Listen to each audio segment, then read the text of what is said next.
pessoas, tudo bem com vocês? Pode mais. Esperamos que estejam todos bem, com saúde e aproveitando bem o tempo em casa, né? Aproveitando para fazer o que não dava tempo quando estávamos em atividades na rua.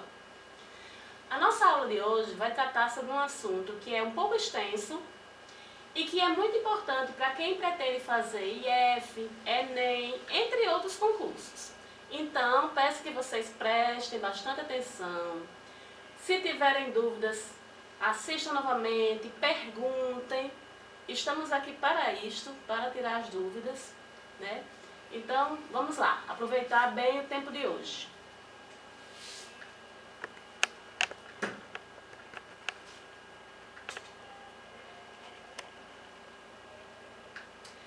Figuras de linguagem. O que são figuras de linguagem? São expressões que nós usamos para dar um estilo aos nossos textos, para enfatizar expressões, para chamar a atenção para algo, né?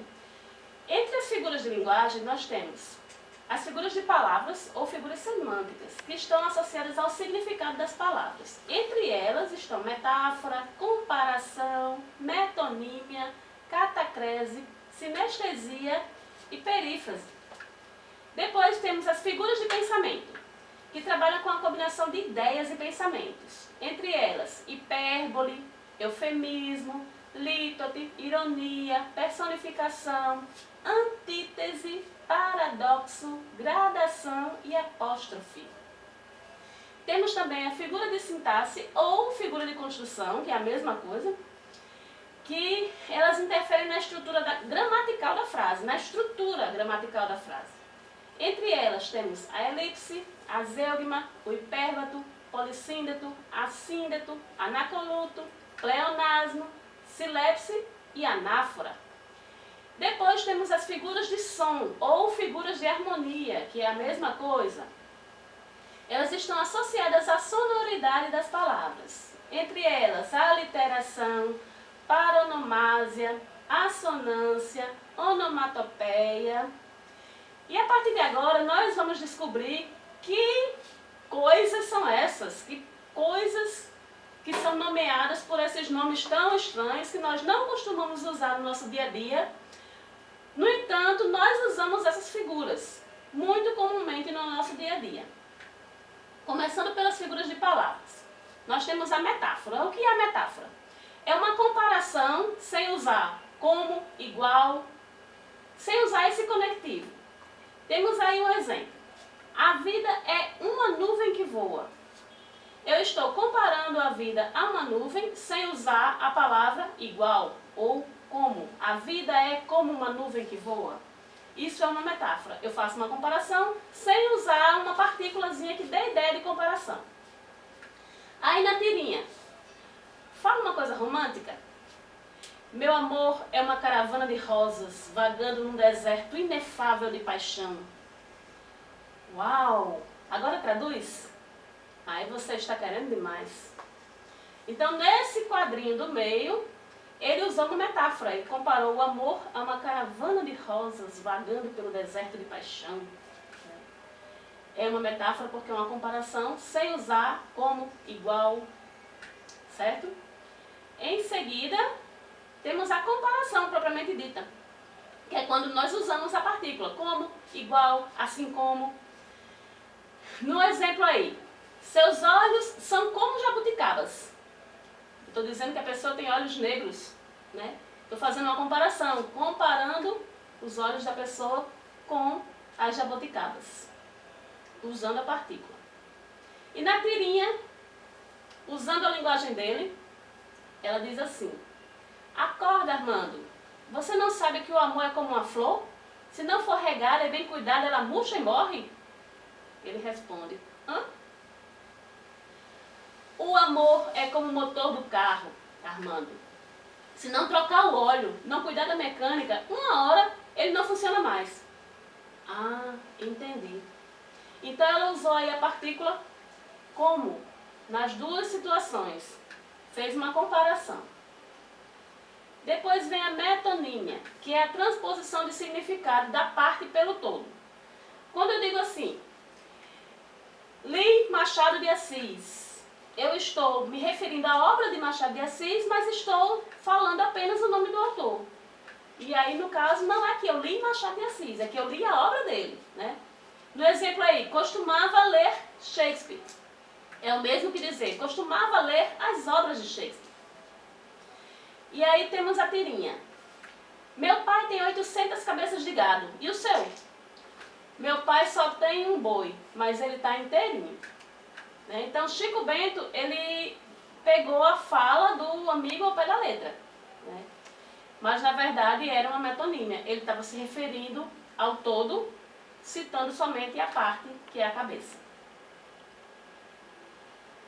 Catacrese.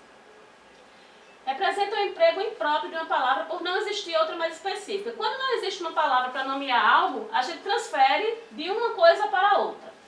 No exemplo aí, embarcou há pouco no avião. Embarcar vem de barco, de embarcação, né?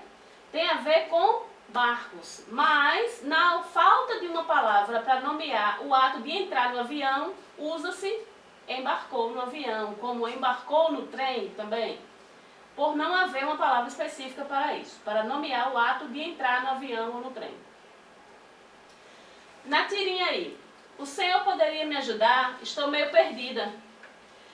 Quando a gente usa a expressão bala perdida, é porque não existe uma expressão melhor para nomear alguém que foi atingido por uma bala e que não fazia parte de um conflito, não estava atirando em ninguém, não tinha nada a ver com o conflito e foi atingido. Então, para explicar essa situação de forma mais sucinta, usa-se bala perdida. Sinestesia. Acontece pela associação de sensações por órgãos e sentidos diferentes. Se eu pego uma sensação que é da pele, transfiro para os olhos e transfiro para a boca, eu faço uma reformulação desses sentidos. No exemplo aí, com aqueles olhos frios, disse que não gostava mais da namorada. Frio é uma sensação que está associada à pele, ao tato. Mas no caso aí foi usado para a visão. Né? E na tirinha, foi então que ela me deu aquele olhar frio dela. Nossa, há quanto tempo eu não ouvi alguém usar uma sinestesia? Não tinha nada a ver com sino não, era puro desprezo mesmo. Que aliás, parecia demais com esse olhar que você me deu agora. Olhar frio, olhar de desprezo. Eu peguei o frio, que é relacionado ao tato, e transferi para os olhos. Isso é sinestesia. Perífrase, também chamada de antonomasia. É a substituição de uma ou mais palavras por outra que a identifique. No exemplo aí, o rugido do rei das selvas é ouvido a uma distância de 8 quilômetros. Eu substituí a palavra leão por rei das selvas, porque é uma expressão que todo mundo reconhece facilmente. Na tirinha. E pode deixar esse guarda-chuva, porque ali embaixo é que é a terra da garoa.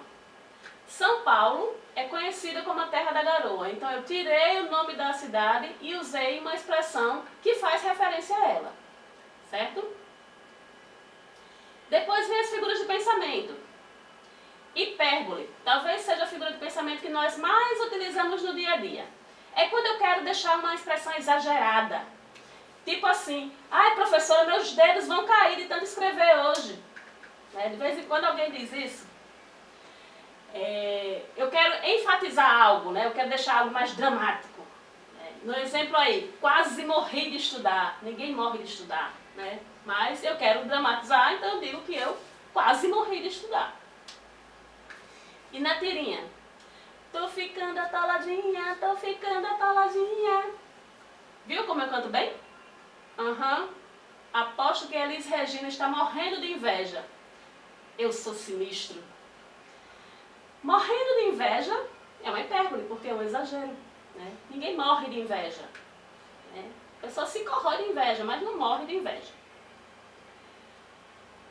Eufemismo é justamente o contrário, é quando eu quero suavizar uma expressão. Quando eu digo assim, entregou a alma a Deus, eu estou dizendo que alguém morreu, mas eu estou dizendo de forma mais suave, né, para não causar tanto choque, tanto impacto em quem vai ouvir. Na tirinha, fofoqueira não, querida. Eu sou produtora de biografias orais não autorizadas. Então, o que ela fez? Ela suavizou o que ela faz, na verdade, porque ela fala da vida dos outros sem autorização. Biografias orais, por quê? Porque ela fala. E não autorizada porque as pessoas não querem que ela fale, né? Então, ela suavizou a expressão de fofoqueira que ela recebeu. Lítote representa uma outra forma de suavizar. Só que na lítote eu deixo uma ideia subentendida entre uma opção e outra. Como assim? No exemplo, não é que sejam más companhias. Quando eu digo assim, não é que sejam más companhias, eu estou dizendo que não são más, mas também não estou dizendo que são boas. Né? Então eu deixo ali no meio do caminho, para que cada um interprete como achar melhor. Na tirinha, nerdzinho, o que você acha do meu desenho? Acho que você deveria aperfeiçoar esta técnica. O que ele disse aí? Traduzindo, tenta desenhar melhor. Ele está dizendo que o outro precisa melhorar, só que ele usou eufemismo, ele disse de forma suave, para não magoar. A ironia é a representação do contrário daquilo que se afirma. É quando eu digo uma coisa querendo dizer outra. Exemplo, é tão inteligente que não acerta nada. Eu digo uma coisa, mas na verdade eu estou dizendo outra. Na tirinha aí, quem foi o inteligente que usou o meu notebook e apagou tudo que estava gravado? Na verdade, eu estou sendo irônico, porque se a pessoa usou e apagou tudo que tinha, é porque ela não é tão inteligente assim, né? Personificação. Também chamado de prosopopeia. É quando nós damos qualidades e sentimentos dos seres humanos a seres irracionais ou até a objetos. No exemplo aí, o jardim olhava as crianças sem dizer nada. Eu estou dando uma qualidade, uma atribuição de um ser humano, que é o olhar, a um jardim. Estou dando uma característica humana a algo que não é humano. Na tirinha temos assim: tá se olhando no espelho, Zé Lelé? Eu não. Ele que está me olhando. Então ele deu uma característica que seria dele ao espelho, que é um objeto inanimado, mas deu uma característica humana. Isso é personificação ou prosopopeia. Antítese é quando eu uso expressões de sentidos contrários, sentidos opostos. No exemplo aí, toda guerra finaliza por onde devia ter começado: a paz. Então eu estou usando guerra e paz. Eu estou usando expressões contrárias. Na tirinha, sabe, Adão, tudo precisa de um contraponto. Para existir um positivo, tem que haver um negativo. Para existir um, tem que ter um menos um. Sem o mal, como saberíamos o que é o bem? O que seria da paz sem a guerra? Aí Adão fala, o que seria do John sem a Yoko? Ele está fazendo referência a John Lennon e sua esposa Yoko Ono, né, que são contrapontos, o oposto, né, feminino e masculino. Em seguida, temos o paradoxo. Representa o uso de ideias que têm sentidos opostos, mas não apenas de termos. Não é um oposto só de palavras. No exemplo aí, estou cego de amor e vejo que isto é bom. Eu tenho um paradoxo, porque como um cego enxerga? Como um cego consegue ver? Né? Na tirinha, toda certeza é relativa. Tem certeza, professor? Absoluta. Então lá na primeira ele disse que é relativo. E na última ele disse que é absoluto. Então isso é um paradoxo. Né? Ele tem certeza absoluta de algo que ele acabou de dizer que é relativo. Gradação. A gradação é quando eu vou estabelecendo uma espécie de escala de intensidade para algo, de forma crescente ou decrescente. Né? No exemplo, inicialmente calma, depois apenas controlada, até o ponto de tal nervosismo. Então ela começa calma, depois ela está se controlando, depois o nervosismo toma conta. É uma gradação, são graus de determinado sentimento. Na tirinha, só lembro que a cegonha me trouxe, decolou de Orly às 17h22, hora de Paris. É claro, depois fizemos uma escala em Dakar, outra no Rio, onde trocaram uma pena que não estava boa e finalmente ela me deixou aqui. Mas não me lembrei de perguntar para que ela me trouxe. Então ela fez aí uma gradação, ela foi falando o que foi acontecendo à medida que o tempo foi passando. A seguir vem apóstrofo, que é a interpretação feita com ênfase. É quando eu quero chamar bem a atenção. No exemplo aí, ó céus, é preciso chover mais? Eu dei ênfase, ó céus, esse ó céus ele deu uma ênfase maior ao texto. Na tirinha, olha um recado do Nietzsche. Ai meu Deus, ele vai me matar, o que eu faço? É o fim. Espera aí, li errado, que alívio. Deus, é pra você. Então quando eu coloquei aí, ai meu Deus, vai me matar, né? Eu usei um apóstrofo, porque eu chamei a atenção para esse momento da fala. Depois vem as figuras de sintaxe. A elipse, que é a omissão de uma palavra, que se identifica de forma fácil, que ela não precisa estar ali escrita e as pessoas vão saber o que é. Exemplo, tomara você me entenda. Eu fiz a elipse do termo que. Poderia ser tomara que você me entenda. Mas se eu disser tomara você me entenda, as pessoas vão me entender. Na tirinha, primeiro começou a beliscar entre as refeições. Depois a comer sanduíches entre as refeições. Agora ele come refeições entre as refeições. Então quando eu disse primeiro começou a beliscar, depois a comer sanduíches, as pessoas entendem que é ele. Eu estou falando dele. Esse ele não precisa estar escrito aí nos primeiros quadrinhos. Isso é uma elipse.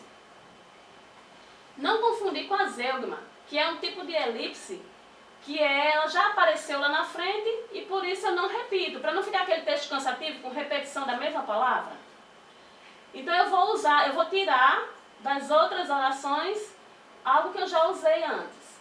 Exemplo aí, fiz a introdução, ele a conclusão. É o mesmo que dizer, fiz a introdução, ele fez a conclusão. Só que eu não preciso repetir o verbo fazer aí, porque todo mundo vai entender. Isso é uma zeugma. Zeugma é uma elipse de uma palavra que já apareceu anteriormente. Certo? É diferente aqui da elipse propriamente dita, que é uma palavra que não necessariamente já apareceu. A palavra ele no quadrinho anterior só vai aparecer lá na frente. No quadrinho aí, você é um colírio para os meus olhos. Um descongestionante nasal para meu nariz. Um antiácido para o meu estômago. Tem gente que não sabe quando parar. Então qual foi a palavra aí que foi retirada? O você. Porque não precisava continuar repetindo para o texto não ficar cansativo. Se ele disser você é um colírio, você é um descongestionante, você é um antiácido, fica cansativo. Isso dentro de um texto, uma redação, não deve ser feito. Hipérbato é a alteração da ordem direta da oração. Eu mudo as palavras de lugar. No exemplo aí, são como uns anjos os seus alunos. Seria, os seus alunos são como uns anjos. Na tirinha, ouviram do Ipiranga as margens plácidas de um povo herói com brado retumbante. Ai, que fome! Qual seria a ordem correta aí? Das margens plácidas do Ipiranga ouviram um brado retumbante de um povo heróico. Então o hino nacional ele tem essa característica, ele é invertido, né? Ele foi construído com hipérbato. Polissíndeto. Ele é o uso repetido de conectivos. Enquanto a elipse remove palavras, o polissíndeto usa em excesso. No exemplo aí, as crianças falavam e cantavam e riam felizes. Eu tenho e repetidamente, né?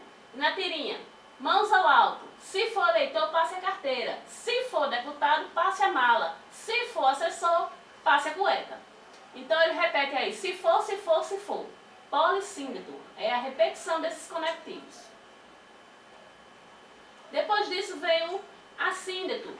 É a omissão dos conectivos. Enquanto eu exagerei no polissíndeto, no assíndeto eu vou retirar esses conectivos. No exemplo, não sopra o vento, não gemem as vagas, não murmuram os rios. Em vez de colocar os conectivos, eu coloquei ponto e vírgula. Né? Não uso e, mais, nada disso. Na imagem aí, a tua raça de aventura quis ter a terra, o céu, o mar. Eu poderia colocar aí e o mar, mas para ser assíndeto eu tenho que não ter esses conectivos. A tua raça quer partir, guerrear, sofrer, vencer, voltar. Então vocês percebem aí que tem o uso de vírgula para fazer essa composição desse texto, em vez de ter as partículas que nós usamos para juntar as palavras. Anacoluto é a mudança repentina na estrutura da frase. Exemplo, eu parece que estou ficando zonzo. Que seria, parece que eu estou ficando zonzo. A questão aí do anacoluto é que você tem uma pausa, tem um espaçamento. Quando eu digo eu, tem uma vírgula aí, parece que estou ficando zonzo. Então ela tem essa característica de ter essa pausa. Na imagem aí, eu que era branca e linda, eis-me medonha e escura. Inspiro horror, ó tu que espias a ardidura. Da minha teia, atenta ao que o meu pau porfia.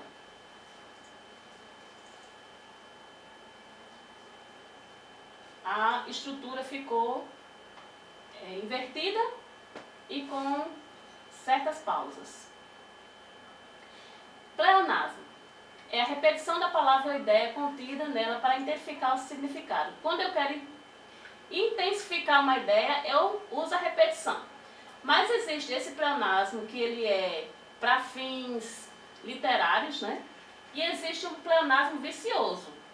Quando a gente diz assim, subir para cima, descer para baixo, sair para fora, entrar para dentro, isso é pleonasmo vicioso, é vício de linguagem que nós usamos no dia a dia. Mas o pleonasmo é uma figura de linguagem que é muito usada na poética, porque dá um tom mais lírico às coisas. No exemplo aí, a mim me parece que isto está errado. É o mesmo que dizer, parece-me que isto está errado.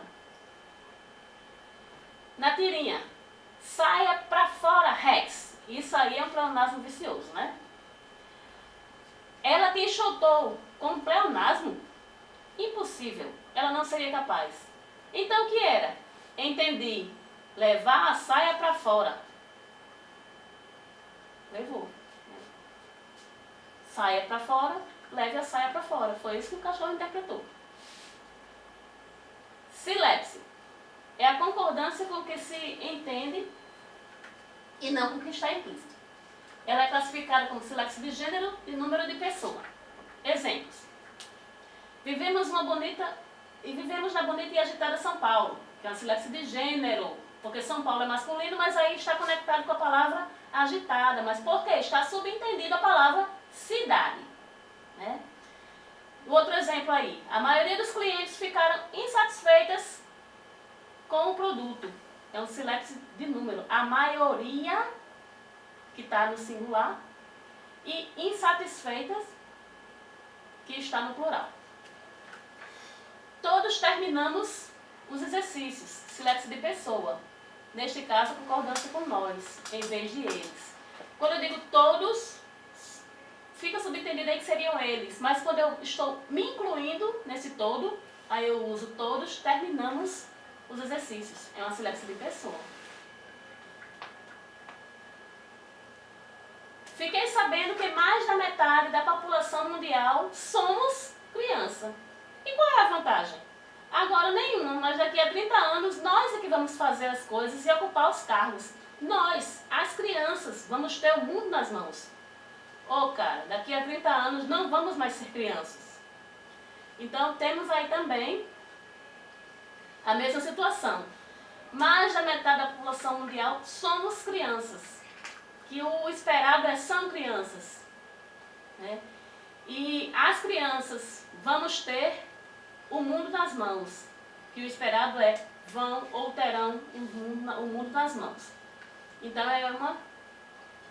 nesse caso aí, uma sílabse de pessoa.